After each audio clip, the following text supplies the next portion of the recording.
Sejam muito bem-vindos a este webinar sobre a transformação digital no setor da saúde, os desafios e oportunidades. É com enorme prazer que aqui agora recebemos a doutora Sofia Correia, que é a representante da Glint Global, e agradecemos já a disponibilidade por parte de todos e neste caso da Sofia, a doutora Sofia, que veio aqui partilhar o seu conhecimento e experiência neste tema. Informamos também que a sessão decorrerá em português e a estimativa será para 45 minutos, mas pode não chegar a esse tempo, mas depois veremos. E então, Sofia, dou agora a palavra a você. Olá, muito obrigada, Francisco. Então, boa tarde a todos. Obrigada pela vossa presença, pelo interesse neste tema. Portanto, o Francisco já me apresentou, eu sou Sofia Correia, tenho neste momento o cargo de consultora na equipa de estratégia da Glint Life Hospitals. Estou aqui há pouco mais de um ano. O meu background é ciências farmacêuticas, tive durante 15 anos na área da farmácia comunitária, senti que evoluí até um determinado ponto que depois me estava a trazer desmotivação e por isso decidi agarrar outras oportunidades. Surgiu aqui a oportunidade aqui da Glint e estou muito satisfeita com o que tenho vindo a desenvolver na Glint. Portanto, a minha intenção hoje é refletirmos aqui um bocadinho sobre este tema e tentei organizar aqui a sessão de forma a que seja mais perceptível para vocês. Portanto, vou começar por falar um bocadinho da Glint Global, que é a empresa onde me encontro atualmente, o que é que nós fazemos, e dentro da Glint Global, a Glint Life. Depois, passando aqui para o tema da transformação digital na saúde, vamos começar por fazer aqui uma definição, explorar aqui um bocadinho o que é isto da transformação digital, depois perceber como é que isto se está a processar de uma forma global e também em Portugal, passar aqui pelos motivos que têm motivado esta transformação digital. Depois, qual é que é o real impacto da transformação digital nos cuidados de saúde? Aqui sob 3 perspectivas diferentes. Em primeiro lugar, a perspectiva do médico, clínica, depois a perspectiva da organização e dos processos hospitalares e depois a perspectiva do cidadão. De seguida, vamos falar aqui um bocadinho dos desafios associados aqui à transformação digital e as oportunidades. No final, assim, em jeito de resumo, trouxe aqui uma análise SWOT da transformação digital, que acaba por ser um resumo de todos os pontos que vão ser abordados ao longo da sessão. Depois tenho aqui também só alguns exemplos de algumas iniciativas que temos vindo a desenvolver na Glint Life Hospitals e que se enquadram perfeitamente aqui neste âmbito da transformação digital. Ora, então, começando aqui pela apresentação da minha empresa, da Glint Global. Quem somos nós? Então, a Glint é uma tecnológica ibérica, estamos presentes em toda a Península Ibérica, com cerca de 1.200 colaboradores, temos 11 escritórios distribuídos pela Península Ibérica e somos uma empresa cotada em bolsa. A marca Glint sofreu um rebranding há cerca de 1 ano e meio, porque houve necessidade de nos posicionarmos melhor no mercado. A Glint surgiu como uma tecnológica vocacionada para a saúde, entretanto começámos a desenvolver a tecnologia também noutras áreas e a ter também outro tipo de ofertas e serviços. E, portanto, em 2024, em janeiro de 2024, criámos a marca Glint Global. Porquê Global? Porque queremos ser globais nas tecnologias, nos serviços e produtos, não queremos ter só tecnologia, não queremos vender só tecnologia, queremos também ter serviços, queremos ser globais nas geografias e globais nas indústrias. Então, dentro da marca Glint Global, nasceram 2 submarcas para, perante o mercado, se conseguir corporizar melhor aqui as 2 vertentes da Glint. A Glint Life, que é a marca associada ao ramo de saúde, quer sejam farmácias, hospitais ou clínicas, e a Glint Next, aqui mais vocacionada para o setor multissetorial, desde a banca, serviços, seguros, até ao setor público.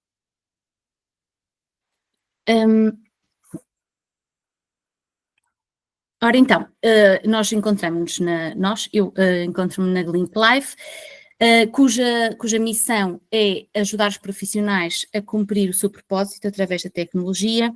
Temos como valores a humanidade, o conhecimento, o compromisso e a ambição, e consideramos que na saúde tudo deve estar conectado. Dentro de hospitals, nós temos várias equipas e, como eu disse no início, eu faço parte aqui desta primeira equipa, da equipa de estratégia, que tem como missão definir o rumo daquilo que vamos desenvolver, de fazermos aqui um benchmarking daquilo que está a ser desenvolvido no mercado, para podermos também ir de encontro às necessidades. Portanto, no fundo, a equipa de estratégia tem aqui um papel muito importante na definição do futuro da nossa empresa. Só para vocês terem aqui um bocadinho a noção a que é que se destinam as nossas tecnologias, porque se calhar muitas pessoas nem sequer têm noção da diversidade de áreas que existe no ecossistema hospitalar. Nós no hospital temos desde o hospital de dia, dedicado aos tratamentos diários de doentes, a nutrição dietética, a área clínica, que é a área, no fundo, do médico, o internamento, MCDTs é a sigla para meios complementares de diagnóstico e terapêutica, portanto aqui cabe todos os exames de imagiologia, de imagem médica, laboratório e sangue, passando pelos cuidados intensivos, a faturação, o bloco operatório, a farmácia e circuito do medicamento, a logística, instalações e equipamentos, área administrativa, consulta externa, enfermagem e urgência, ou seja, nós temos aqui uma diversidade de áreas para a qual, então, tentamos responder com diferentes produtos e serviços. Só que há alguns números da Glint Life Hospitals. Em Portugal, nós estamos presentes em cerca de 75% dos hospitais públicos, 70% dos privados, 42% do setor terciário e 70% dos hospitais militares. Em Espanha também temos aqui um peso significativo, sobretudo aqui com 2 soluções, a PharmaTools e a DiaTools. Pronto, e agora passando aqui sem demora ao tema que nos traz aqui hoje, a transformação digital na saúde, convido-vos primeiro aqui a fazer uma pequena reflexão sobre o que é isto, a transformação digital na saúde. Então, quando falamos na transformação digital, nós estamos apenas a referir-nos à digitalização de serviços, de registros ou à adoção de novas tecnologias. Estamos a falar de uma mudança profunda na forma como o setor presta os cuidados, como o setor se organiza e se relaciona com os cidadãos. Trata-se de uma integração de tecnologias digitais em todas as vertentes do sistema de saúde, desde um registro clínico eletrónico, à inteligência artificial no apoio ao diagnóstico, à monitorização remota de doentes ou automatização de processos clínicos. O objetivo é claro, melhorar a eficiência, a qualidade do atendimento e a experiência dos utentes. Esta transformação não é apenas tecnológica, é também cultural, organizacional e estratégica. E é aqui que entra o nosso papel enquanto agentes da mudança, ajudando as instituições a adotar uma mudança de forma sustentável e com um impacto real.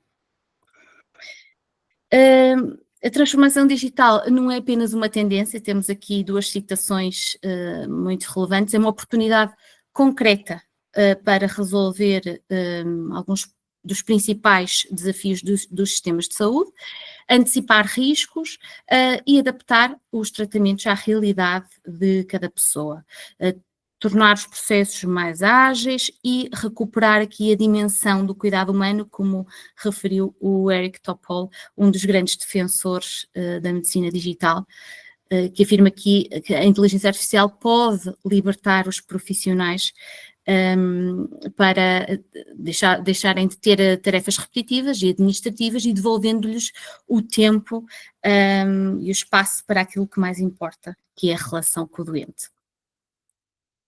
Então, e de que forma é que está a acontecer esta transformação digital na saúde? Vamos começar por ver aqui este mercado a nível global. Trouxe-vos aqui uma análise da perspectiva de crescimento do mercado do Digital Healthcare. Esta análise foi realizada aqui por uma consultora que opera globalmente nas áreas de farmacêutica, biotecnológica e dispositivos médicos. E então o que é que nos mostra? O mercado global da saúde está a crescer a um ritmo extraordinário. Em 2024, este mercado representava cerca de mais de 350 bilhões de dólares. E espera-se que dentro de 10 anos aumente para 1.628 bilhões de dólares.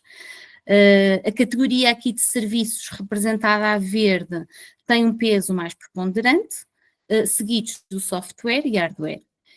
Portanto, este crescimento representa uma taxa de crescimento de 16,5% e estes números mostram que isto não é uma moda passageira, é um movimento estrutural que está a redesenhar o setor.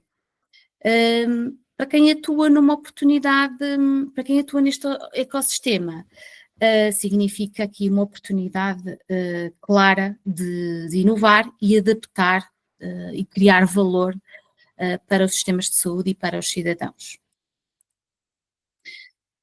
Neste outro estudo, o forecast do mercado da saúde digital confirma novamente esta tendência exponencial, mas esta análise está segmentada por tipo de tecnologia. Nós vemos aqui este roxo mais escuro, a tecnologia de telemedicina. Depois aqui este azul mais marcado, Mobile Health, e depois o Health Analytics e Digital Health Systems. Portanto, quando olhamos por segmentação de tecnologia, percebemos que a transformação digital não depende de uma única solução, é o conjunto que está a evoluir. A telemedicina foi muito impulsionada aqui pela pandemia e pela necessidade de acessibilidade a cuidados médicos, sobretudo por pessoas com menos acessibilidade, mas também vemos um crescimento expressivo aqui na categoria de Mobile Health, onde enquadramos, por exemplo, aqui os dispositivos wearables, e as soluções para os telemóveis, as aplicações. Na área da analítica de dados, também é uma área em franco crescimento e, portanto, este crescimento transversal das tecnologias tem espaço e relevância e reforça aqui a importância de pensar a transformação digital como um ecossistema integrado e não apenas como projetos isolados. Pronto, depois agora focando aqui um pouco mais no mercado da saúde digital em Portugal.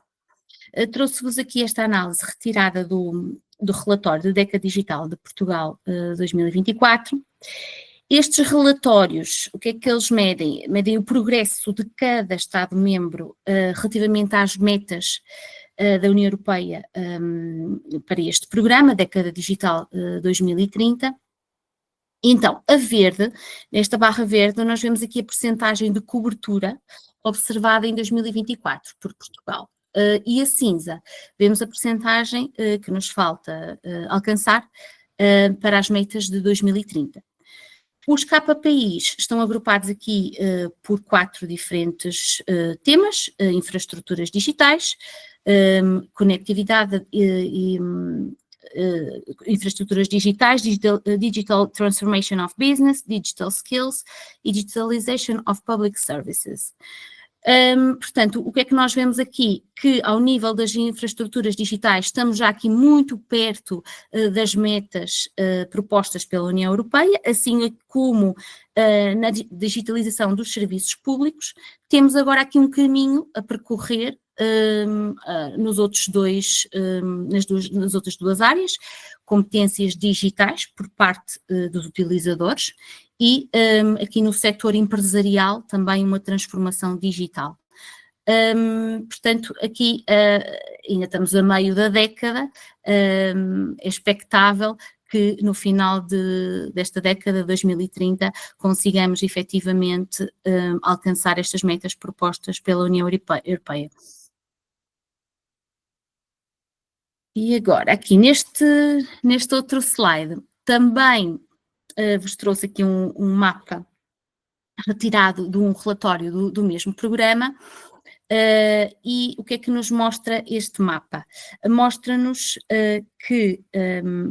o acesso dos cidadãos europeus aos seus registros de saúde eletrónicos e conseguimos perceber que Portugal está muito bem classificado, estamos em 10º lugar, acima da média europeia e, portanto, 86% da população atualmente já acede aos seus registros de saúde eletrónicos.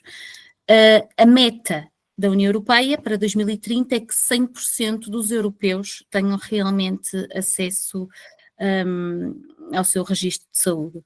Portanto, isto demonstra o sucesso de iniciativas como o portal SNS e as apps mobile do SNS, e os portugueses já estão a usar massivamente aqui os registros eletrónicos com infraestruturas de rede, como vimos anteriormente, de topo para suportar serviços como estes.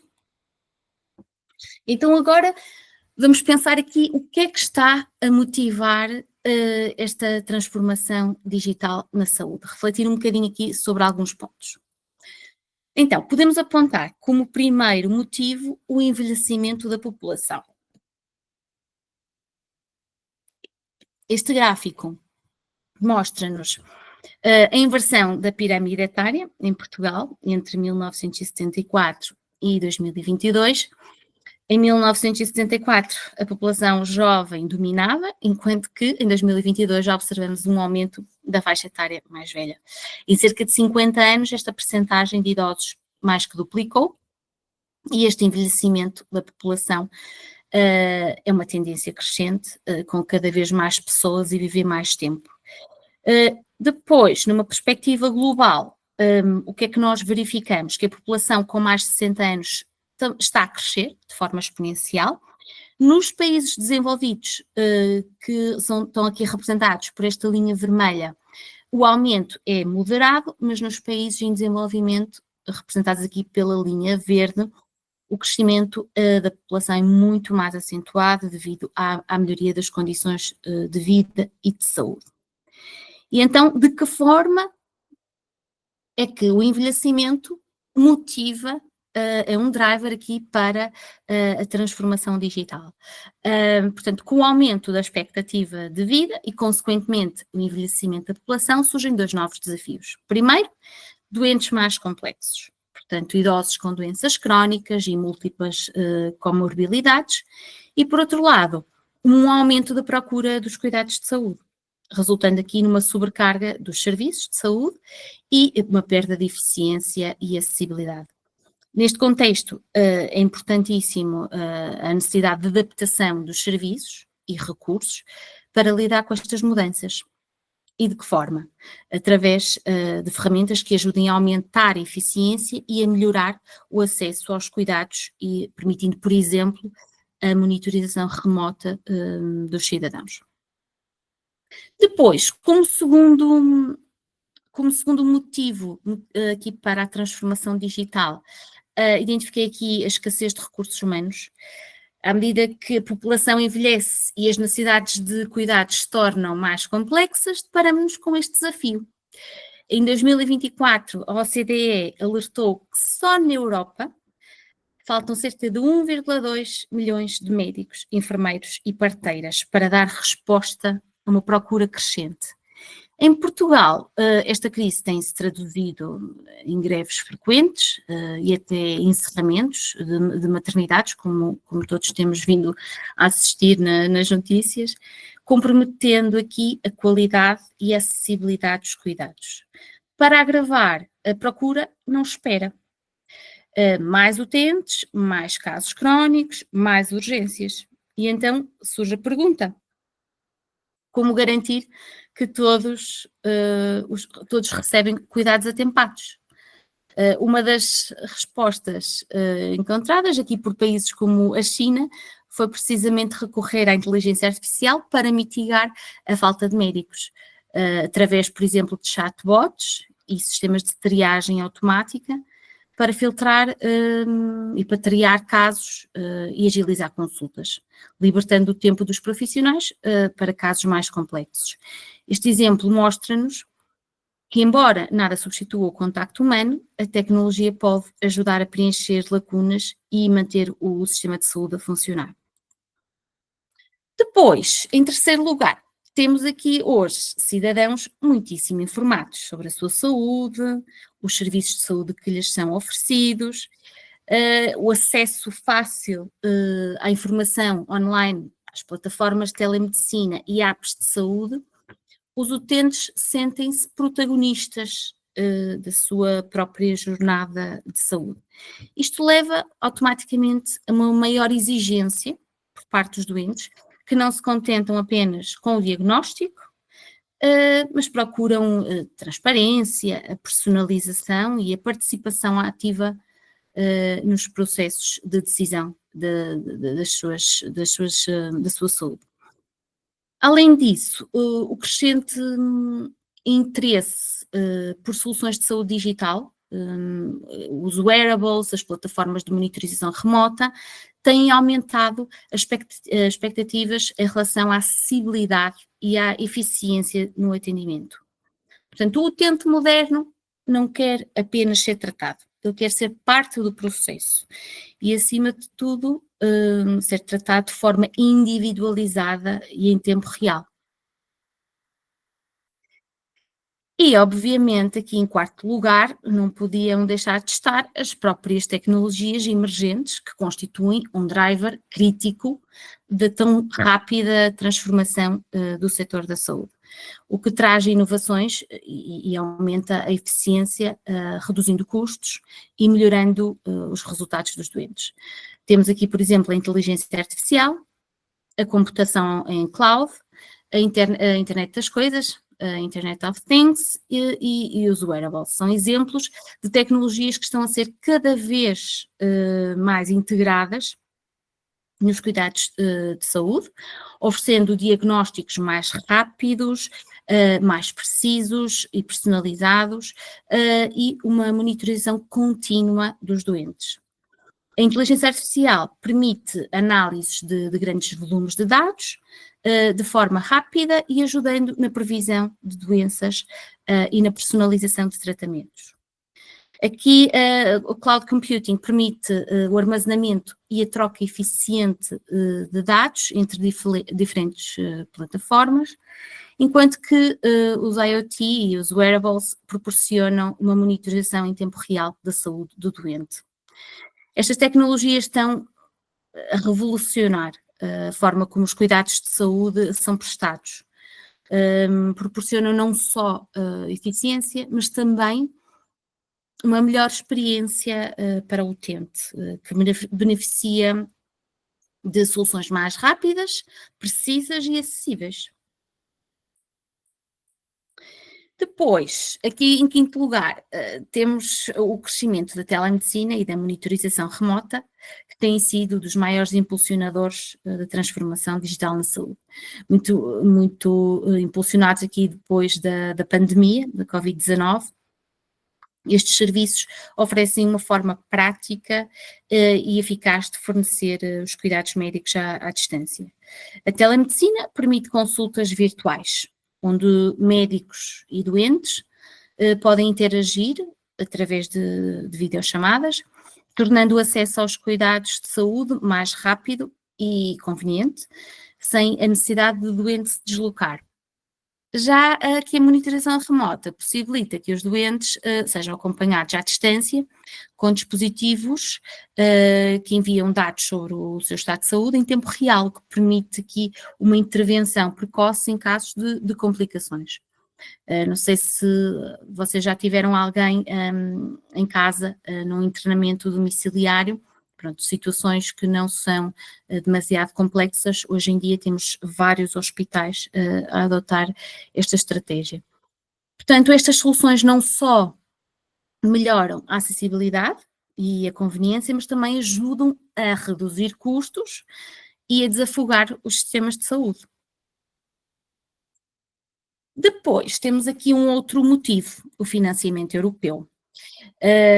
Também particularmente importante, o PRR, o Plano de Recuperação e Resiliência, e o Programa Horizon têm sido efetivamente um motor crucial para a modernização do setor de saúde em Portugal.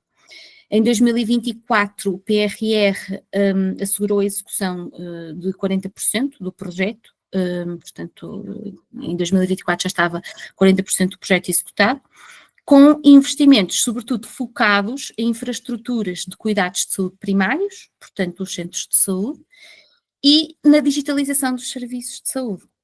Através do PRR, construíram-se novos centros de saúde, requalificaram-se algumas unidades já existentes, o que representa aqui um passo importante para melhorar o acesso e a qualidade dos cuidados. O Horizon Europe é um programa que visa aqui apoiar a investigação e desenvolvimento de novas soluções tecnológicas inovadoras, proporcionando aqui recursos adicionais para acelerar a transformação digital. Portanto, esta combinação de investimentos públicos e financiamentos europeus tem sido essencial para a construção de um sistema de saúde mais robusto e eficiente e preparado para os desafios do futuro. Por fim, identifiquei aqui a sustentabilidade económica e ambiental.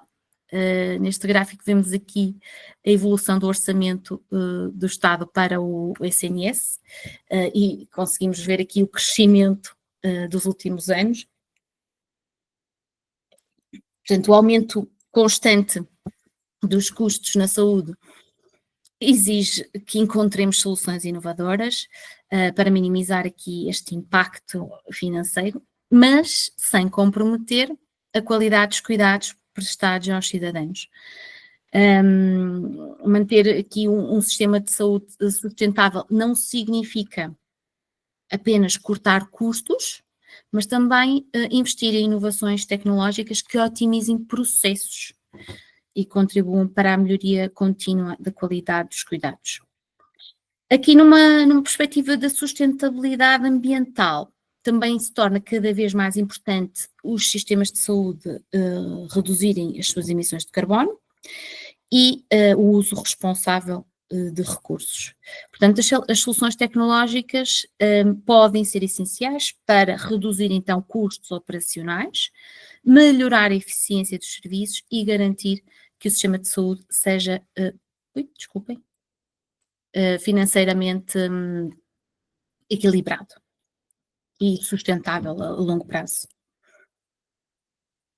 Então, portanto, tivemos aqui a ver o que é que motiva, que drivers é que motivam aqui a transformação digital e agora vamos perceber qual é que é o impacto que a transformação digital tem efetivamente nos cuidados.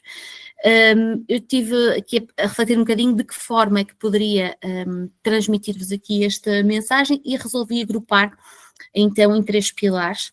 O primeiro, então, na prática clínica, que vantagens é que traz aqui a transformação digital na prática clínica?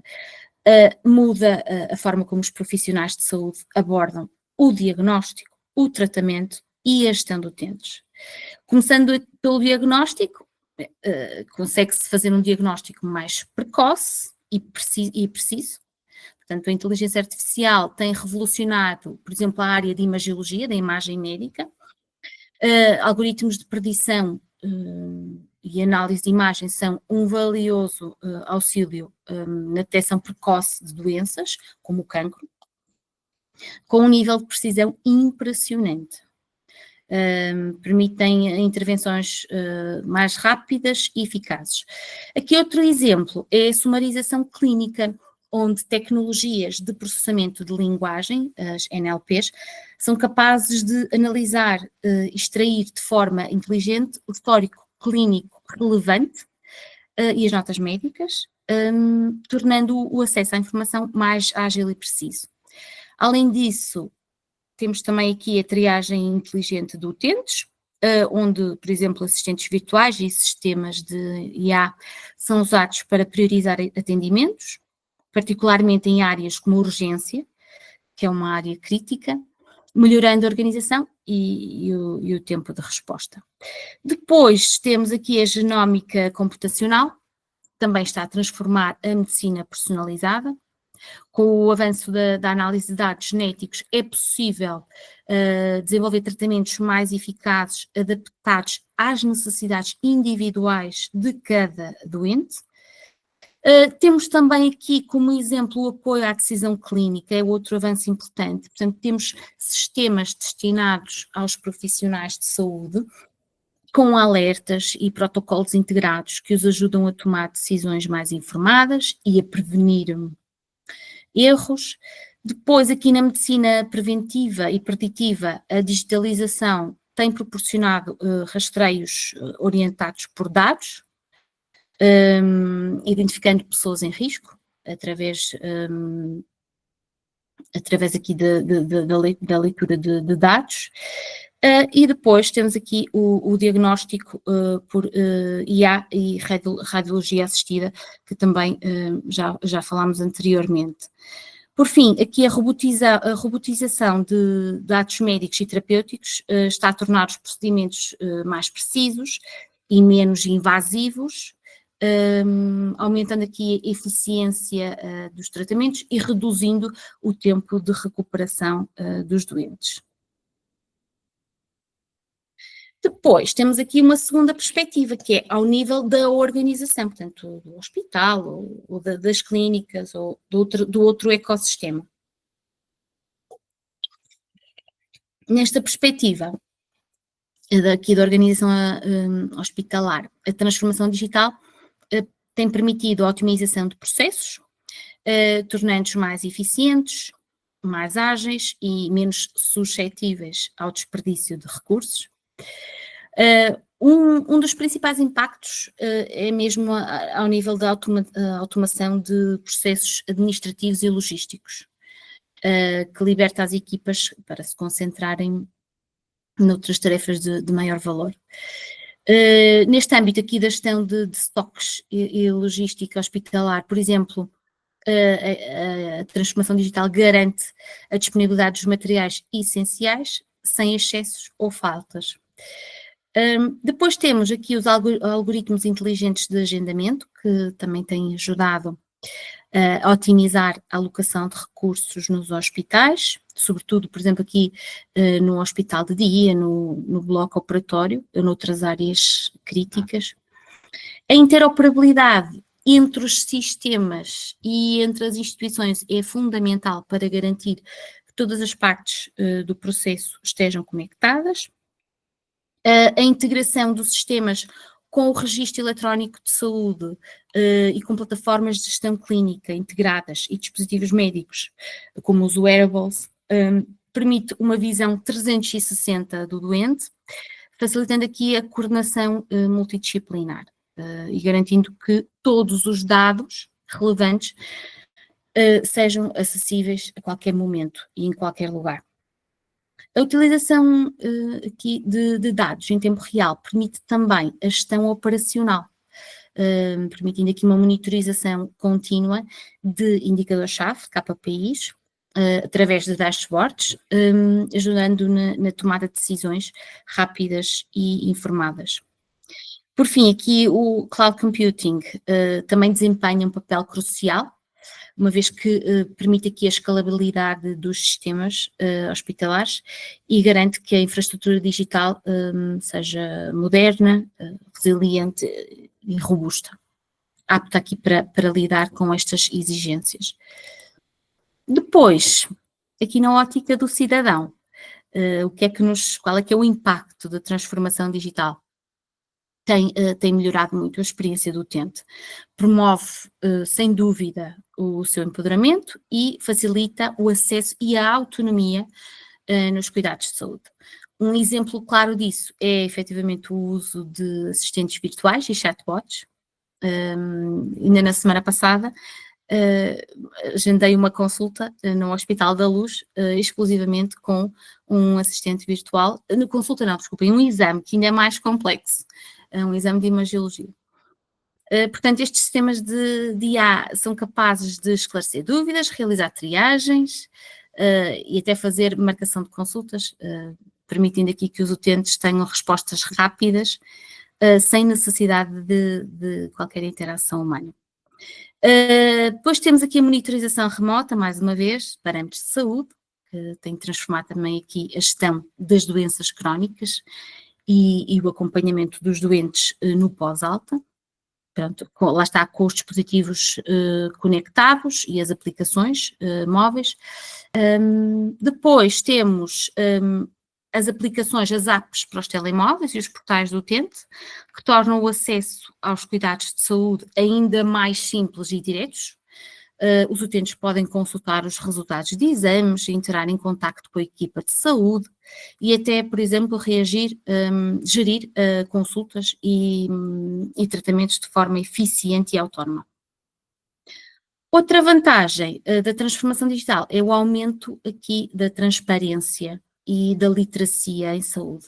Portanto, com dados acessíveis e informação clara e compreensível, o utente torna-se mais informado, toma decisões mais conscientes sobre a sua saúde.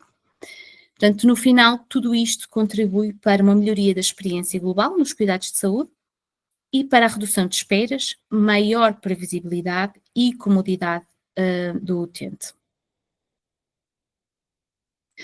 Então, estivemos aqui a ver quais eram os drivers da transformação digital, o que é que está a motivar este processo.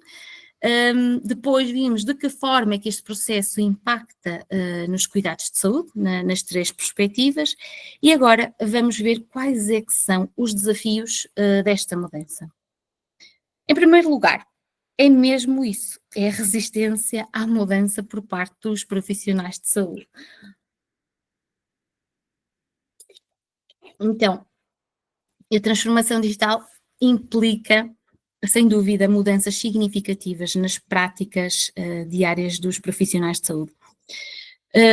E muitos sentem que os sistemas tecnológicos não foram desenhados a pensar neles, o que gera aqui alguma resistência à adoção.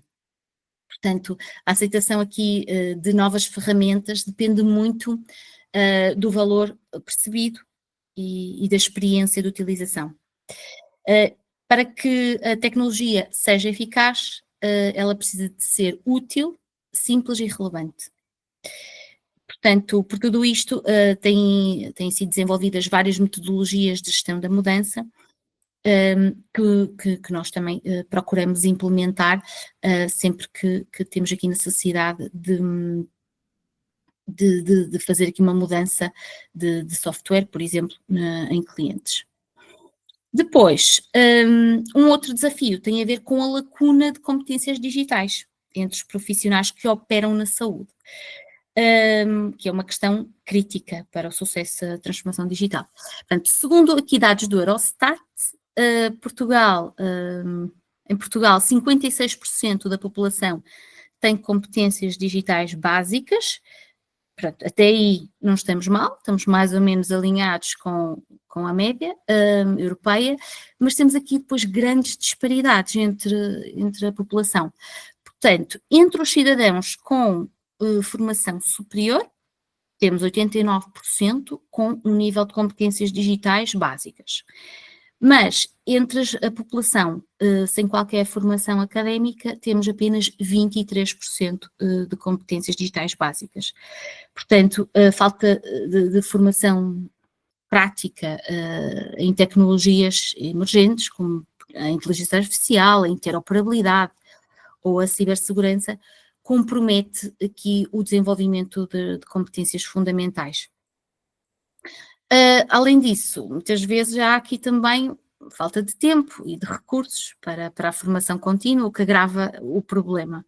Portanto, a transformação digital exige uma combinação entre a literacia técnica e clínica, sendo a digital tão essencial como o conhecimento clínico hoje em dia. Depois, em terceiro lugar, como grande desafio aqui para a transformação digital, identifiquei a interoperabilidade. É, sem dúvida, um dos maiores desafios da transformação digital. Nós temos hoje em dia inúmeros sistemas. Num hospital poderemos chegar, sem dúvida, a uma centena ou mais, passar a uma centena de sistemas, e depois é preciso também comunicar com outras instituições. E estamos a falar que é necessário falar a mesma linguagem, muitas vezes o que não acontece, não é? Portanto, não comunicam de forma fluida e a informação acaba por ficar fragmentada entre diferentes plataformas. Portanto, o que é que falta aqui? Falta a standardização da semântica da informação partilhada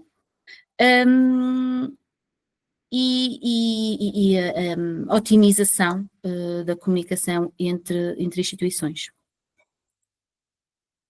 Por fim, eu penso que um outro grande desafio da transformação digital é, sem dúvida, a cibersegurança e a proteção de dados.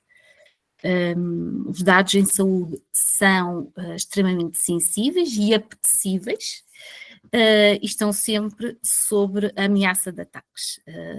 A cibersegurança é hoje em dia uma prioridade e isso vê-se aqui pela quantidade, e isto é só uma pequena amostra de exemplos de regulamentos europeus para orientar os Estados-membros neste sentido. Portanto, há necessidade de encontrar aqui um equilíbrio entre a inovação e a confiança do cidadão, assegurando que as soluções tecnológicas não sejam só eficazes, mas também seguras e protegidas.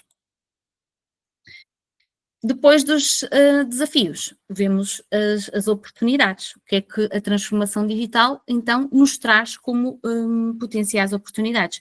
Que, no fundo, são várias coisas que já fomos falando durante esta sessão, mas acabam por ficar aqui sintetizadas.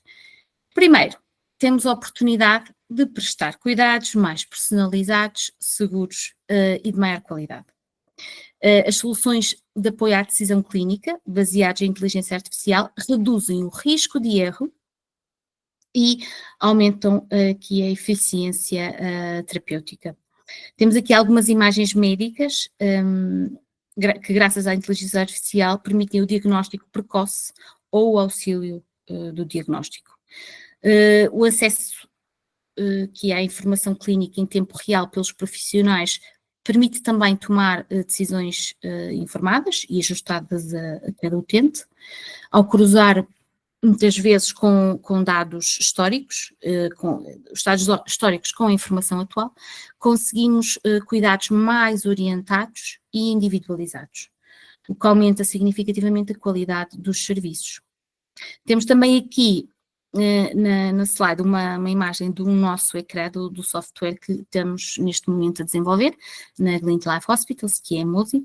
Este ecrã é o ecrã da gestão de trabalho do farmacêutico, onde ele exerce a sua atividade de validação terapêutica das prescrições médicas e, ao contrário de há uns anos atrás, em que as prescrições médicas estavam todas ao molho, e ele poderia selecionar aquela prescrição médica para validar que até era menos prioritária, agora temos aqui uma segmentação, uma priorização das prescrições médicas de acordo com um grau de gravidade, um score, que representa um grau de criticidade do binómio doente-terapêutica. Depois, a outra oportunidade é, sem dúvida, também aqui aumentar a eficiência operacional e a sustentabilidade do sistema, a automação de tarefas administrativas. Ai, desculpem. Estava a andar demais. A automação de tarefas administrativas liberta, efetivamente, os profissionais para o cuidado direto com o doente. Os algoritmos de inteligência artificial ajudam aqui na gestão de estoques e na otimização de recursos internos, reduzimos muito o desperdício e evitam-se duplicações. Tudo isto é suportado, mais uma vez, por dados em tempo real, que melhoram o planeamento e ajudam a tomar decisões mais informadas. Depois, como terceira oportunidade, mais uma vez, a participação ativa dos cidadãos. Com aplicações móveis, wearables e portais do utente, as pessoas têm acesso direto aos seus dados e planos terapêuticos. Isto promove uma literacia, um aumento da literacia e melhora aqui a comunicação com os profissionais e também aumenta a adesão à terapêutica por parte dos doentes.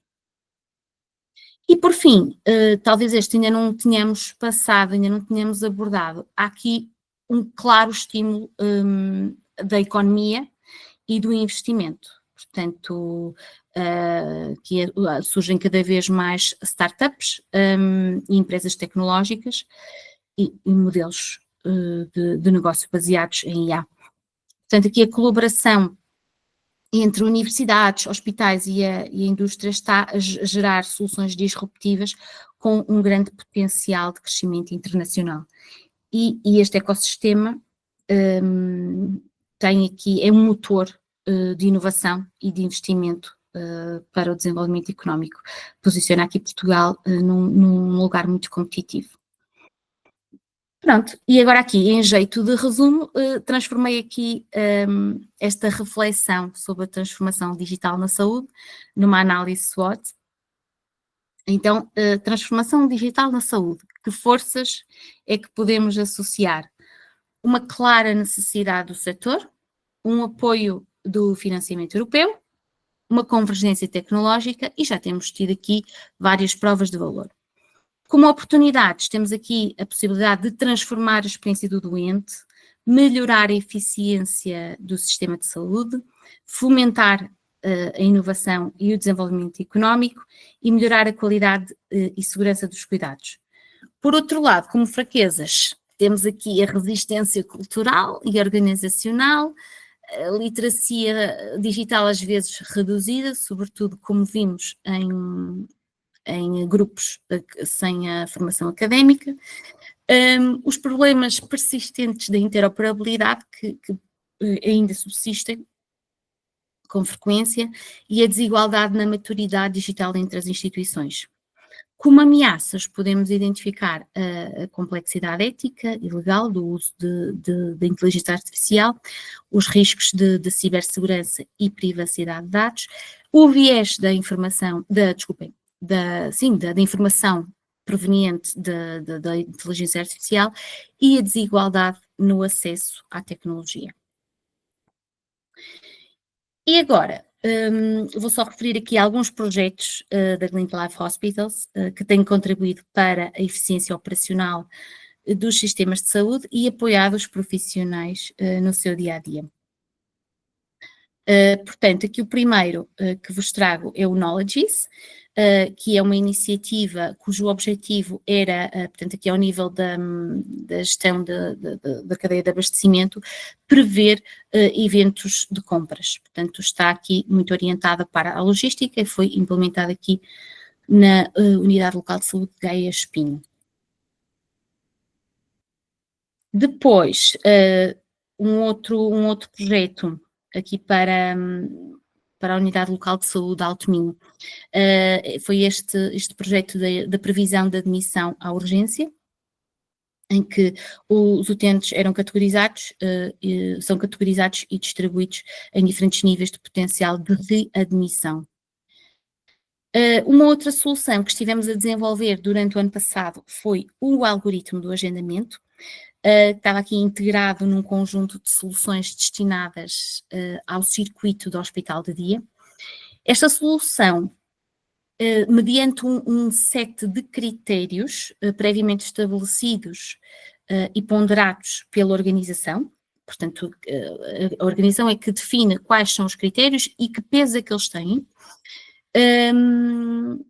Portanto, esta solução permite encontrar a melhor vaga para agendar quer os tratamentos, quer os atos médicos, as análises, os exames para o doente, e de acordo com o protocolo pré-definido, ou seja, o médico atribui um protocolo a um determinado doente, esse protocolo tem uma calendarização de atos médicos, exames e consultas e terapêuticas, e o nosso algoritmo vai, mediante aqueles timings, ajustar a melhor vaga para cada uma desses eventos.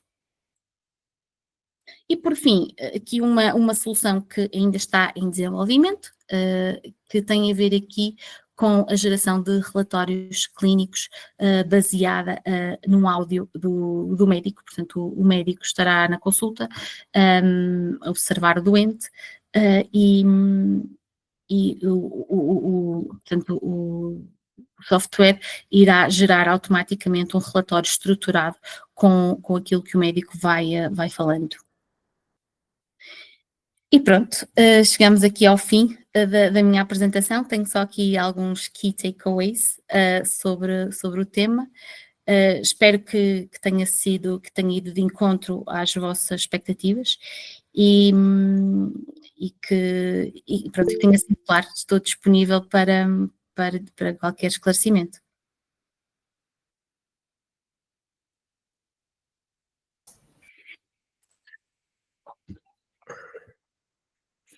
Muito obrigado, Sofia, então, pela apresentação, que agora cheia de um conteúdo muito relevante. E agora vamos dar início à parte de abrir um espaço para as perguntas. Caso alguém tenha perguntas a realizar à Sofia, eu, para fazer de uma maneira clara, eu peço que escrevam no espaço dos comentários e eu depois leio para a Sofia.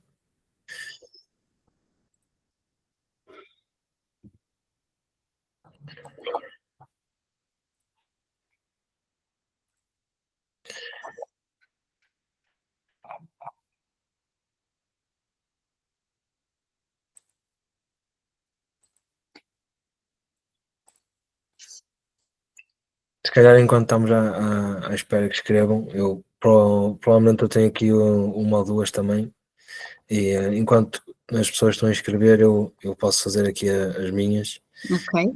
E de certa maneira, aqui uma das que eu tenho é em relação às competências digitais. Referiste que tinha as lacunas dentro dos profissionais de saúde. E a minha pergunta se direcionava mais para a parte da perspectiva da Glint e quais seriam as competências prioritárias para os próximos anos e como é que estão a ser trabalhadas. Portanto, aqui ao nível dos profissionais de saúde, a partir do momento em que têm uma formação académica superior, eu acredito que eles estejam integrados naquele primeiro grupo de uma literacia digital básica elevada, não é? Nós, quando falamos ali numa literacia digital reduzida, tem a ver então com o outro grupo, que está realmente muito discrepante, que é aquele grupo que não tem formação académica, e nesse grupo verificamos que apenas 23% da população tem um nível de literacia básica, mas também é importante nesta realidade porque estamos a falar de auxiliares, ou seja, nós num hospital, no meio da saúde, não temos só profissionais de saúde e temos também muito pessoal administrativo, portanto, eu diria que no ecossistema, antes de responder à segunda parte da pergunta, no ecossistema hospitalar é importante reforçar as competências dos profissionais, mas aquele estudo mostra-nos que é realmente muito urgente focarem-se no desenvolvimento das competências dos outros, do resto do pessoal. Agora, relativamente à segunda parte, estavas-me a perguntar, então, na Glint, que competências é que consideram prioritárias para os próximos anos para serem trabalhadas? Pode ser até formação interna ou parcerias com universidades ou outras vias? Assim, da minha experiência, curta experiência aqui na Glint, eu identifico aqui realmente 2 ou 3 áreas fundamentais. A primeira, e que eu falei ao longo da apresentação, que realmente tenho, à medida que o tempo passa, tenho a percepção que é realmente crítico, é a interoperabilidade. É sem dúvida muito importante apostar nesse tipo de competências, porque há cada vez mais sistemas, mais aplicações e precisam todas de comunicar umas com as outras. Portanto, a interoperabilidade acho que é a primeira. A segunda é o mundo dos dados, não é? Que depois, portanto, leva a tudo o resto. E a terceira tem a ver então com a regulamentação. É também muito importante termos isso em consideração e hoje em dia na Glint essa também é uma das prioridades porque temos que estar alinhados com as normas europeias. Obrigado, Sofia. De certa maneira eu consigo ligar a esses 3 aspectos, mesmo sendo do outro setor. A parte documental e a parte da regulação normativa é muito... dá trabalho. É mesmo. Agora, temos aqui o Pedro, que escreveu aqui, e o Pedro dá aqui uma apresentação incrível, Sofia, e ele está curioso por saber que depois das skills que acha mais importante para um profissional da área de transformação digital desenvolver. E depois tem outra que é: que competências é importante um engenheiro desenvolver nesta área? Na área da saúde? Sim, neste caso seria assim. Assim, na área da saúde, eu acabo por ir bater nos mesmos 3 pontos que te respondi agora, Francisco. Acho que é isso. Depois, a primeira é: que competências é que um profissional de saúde será importante desenvolver? É isso? Depois disto, que eles acham importante um profissional da área da transformação digital desenvolver. Olha, o Se Pedro calhar eu posso clarificar. É melhor, Pedro. Pedro, é melhor. A minha questão era mais para os jovens profissionais que querem entrar nesta área e que querem trabalhar numa Glint, que competências é que será importante eles desenvolverem no início da carreira para conseguirem desenvolver softwares como aqueles que a Glint tem trabalhado e também comunicar melhor com profissionais de saúde? Olha, a Glint tem uma particularidade muito importante, que eu considero muito importante, é que tem aqui uma visão multidisciplinar do setor, e por isso nós na Glint nós temos farmacêuticos, como eu, enfermeiros, médicos, além dos recursos da IT. Portanto, quando tu me perguntas que competências é que é importante desenvolver para poder, por exemplo, operar numa Glint, eu diria que a Glint está aberta a todo tipo de competências, percebes? Ou seja, cada um poderá trazer um know-how que seja importante e que seja complementar ao que já existe. A Glint tem efetivamente este histórico de ter muitos profissionais de saúde, também por aquilo que falaste, que é poder ter um discurso alinhado com os clientes que são profissionais de saúde. Ou seja, no fundo, aqui ter este meio de comunicação, podermos falar a mesma linguagem e depois trazer internamente as necessidades sentidas no terreno. Mas, assim, a IT não é a minha área, não é? Pronto. Mas eu diria que a Glint está aberta a qualquer tipo de skill, porque é uma necessidade, qualquer recurso na área da IT hoje em dia é útil, é não só útil, mas é também escasso, não é? ao contrário, se calhar, de outras áreas, portanto, sei lá, programação, mas assim, mais concretamente não te consigo dizer porque não é a minha área, mas se quiseres, se tiveres mais interesse, eu posso, por exemplo, pedir ao João Ramos, que acho que é o contacto que o Francisco tem, para te dar aqui indicação se há assim algo mais em concreto que possa despertar aqui mais interesse, mas eu diria que qualquer competência na área da IT é valorizada na Glint.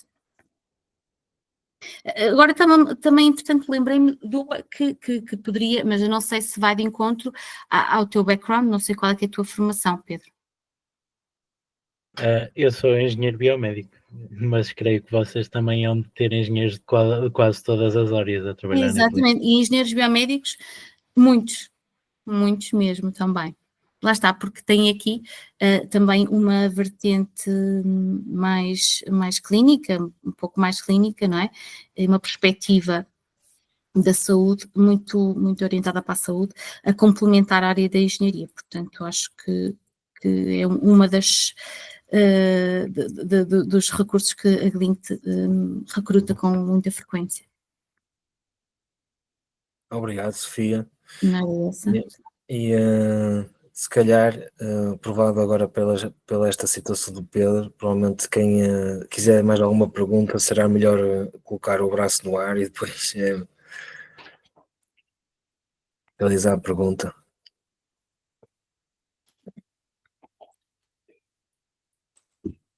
Está tudo com vergonha. Ai, Samuel. Tem o Samuel. Força, Samuel. Eu tenho uma questão relativamente a um dos slides da apresentação, aquela previsão do mercado até 2035.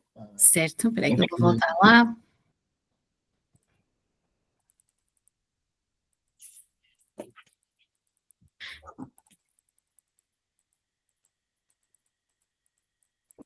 Está mesmo no início.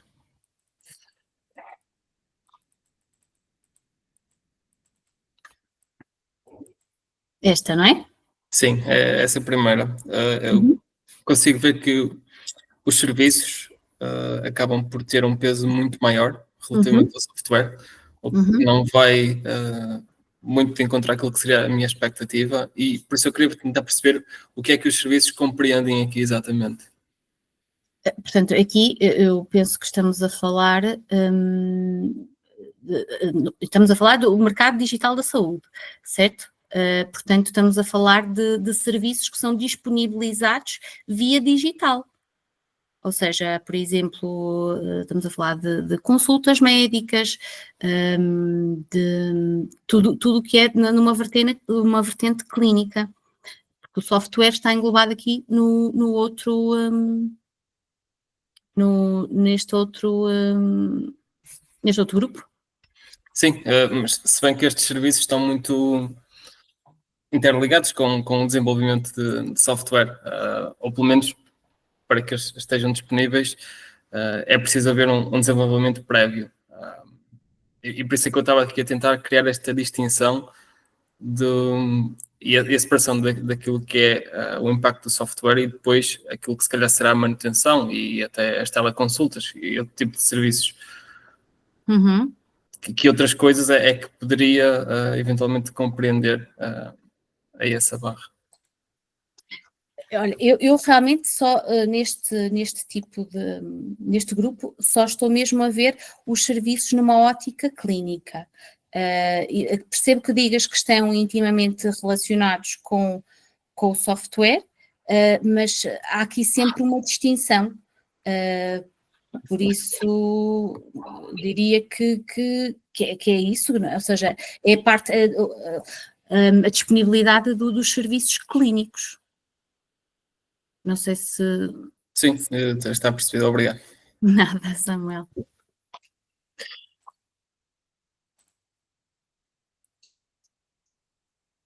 Penso que não haja aqui mais perguntas, mas se houver, braço no ar.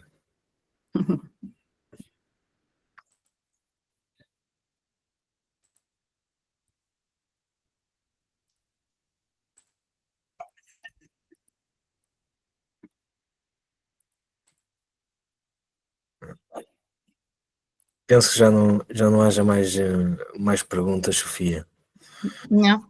Por isso, olha, mais uma vez, Se portanto surgir alguma questão, podem-me encaminhar por e-mail, e se eu puder ser útil aqui, por exemplo, na questão do Pedro, também encaminharei para os recursos humanos. Olha, Bruno. Olá, Sofia, boa tarde. Olá. Antes de mais, obrigado pela apresentação, achei bastante completo. Eu tenho aqui uma questão relativamente à jornada do utente. Pronto, basicamente, o facto da experiência, questiono se o facto da experiência do utente quando procura serviços médicos se basear na sua experiência subjetiva e ser muito difícil quantificar e direcionar a mesma, se considera isto um desafio para a transformação digital, no sentido de aumentar o risco de erros nos processos de tomada de decisão e se eventualmente considerar que estratégias utilizam para mitigar esses mesmos erros. Desculpa, Bruno, eu vou-te pedir só para repetir a questão que eu não percebi lá uma parte, desculpa. Pronto, a questão basicamente é, ou seja, na jornada do utente, quando o utente procura serviços médicos, ou seja, os profissionais de saúde baseiam-se na experiência subjetiva do mesmo, ou seja, há um relato subjetivo daquilo que o utente sente, das suas necessidades, e é difícil quantificar e direcionar a mesma, ou seja, é preciso haver ali uma conversa, uma análise subjetiva daquilo que acontece. E pelo que eu percebi, as estratégias são utilizar chatbots e outras ferramentas do género para, pronto, automatizar esse acesso. Sendo assim, a pergunta é se consideram neste momento que isso possa trazer, ou seja, essa subjetividade possa ser uma barreira ou uma promoção de erros nos processos de tomada de decisão. E se sim, que estratégias é que utilizam? Ou seja, o que tu me estás a perguntar é, portanto, há aqui sempre um cariz subjetivo, não é, na avaliação do médico, mas que diria que com a prática médica se vai começando a esbater, não é, e com o estudo por parte do clínico. O que tu estás a dizer é, quando a inteligência artificial substitui o médico, é isso? No diagnóstico, com base nas queixas do doente? É isso que tu queres dizer? Não, ou seja, por exemplo, deu o exemplo de alguém recorrer a um serviço de saúde e ser feita uma triagem, certo? Ou compreendi mal? Sim. Pronto, essa triagem muitas vezes pode ser, ou seja, existe uma tomada de decisão nessa triagem, certo? Certo, já estou a perceber. Isso, pronto, se considera isso uma... Ou seja, claro que sim, lá está. É sem dúvida uma das limitações, mas lá está, é aquela questão da machine learning, à medida que os algoritmos vão aprendendo, também vai havendo uma crescente confiança, mas acredito que haja sempre necessidade de validação humana quando há alguma questão que não é clara, que não é objetiva. Portanto, eu diria que os sistemas estão a ser preparados para deixar a inteligência artificial avançar até um ponto em que nós sabemos que é claro e objetivo. A partir do momento em que é subjetivo, aí precisa definitivamente da intervenção humana. Portanto, sempre que envolve, a saúde do doente e põe a saúde do doente em risco, obrigatoriamente os sistemas têm que ter a validação humana. Obrigado. Nada, Bruno. Desculpa, não percebi à primeira o que estavas a querer dizer.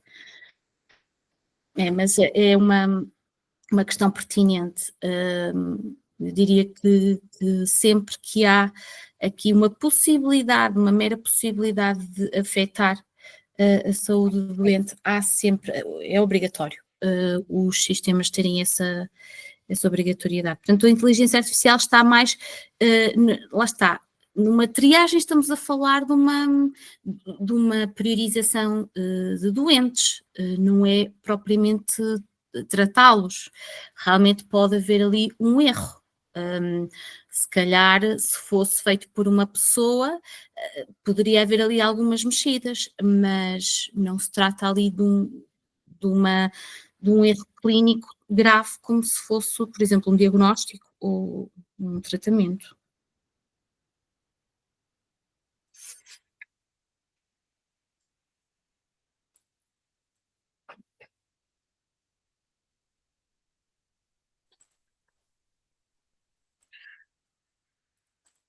Se alguém tiver mais alguma pergunta.